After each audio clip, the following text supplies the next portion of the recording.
কোরবানির ঈদের আগে অনলাইনে রীতিমতো তারকা বনে যায় বিরল প্রজাতির এক শ্বেতশুভ্র মহিষ। মাথার সোনালী চুলের কারণে নাম জুটেছিল ডোনাল্ড ট্রাম্প। তবে কোরবানির ঠিক আগেই সরকারি হস্তক্ষেপে জবাইয়ের হাত থেকে বেঁচে যায় প্রাণীটি। ঠাঁই মেলে ঢাকার জাতীয় চিড়িয়াখানায়। সেখানে এখন রীতিমতো রাষ্ট্রপতির মতো রাজকীয় আর বিলাসী জীবন কাটাচ্ছে এই ভাইরাল মহিষ। দেখতে প্রতিদিনই উৎসুক ভিড় জমাচ্ছেন দর্শনার্থীরা। ভিআইপি প্রটোকল যাকে বলে ঠিক সেটাই এখন পাচ্ছে এই ধবধবে সাদা প্রাণীটি। প্রায় আধ একর জায়গা জুড়ে তার একক রাজত্ব। পাশেই বনবন করে ঘুরছে। সব মশার বিরুদ্ধে সুরক্ষা দিতে এলো বসুন্ধরা এক্সট্রিম অ্যারোসল। মশার বিরুদ্ধে এক্সট্রিম সুরক্ষা। ফ্যান, নিচে আরামদায়ক ম্যাট, মশা তাড়াতে টানানো হয় মশারি। আর সার্বক্ষণিক সেবায় রয়েছেন স্পেশাল কেয়ারটেকার।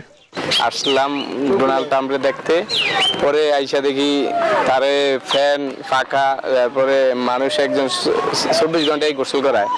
অনেকে ভালো লাগলো। চিড়িয়াখানার অন্য বাসিন্দারাও যেন এই ডোনাল্ড ট্রাম্পের খাতি যত্ন দেখে রীতিমতো ঈর্ষান্বিত।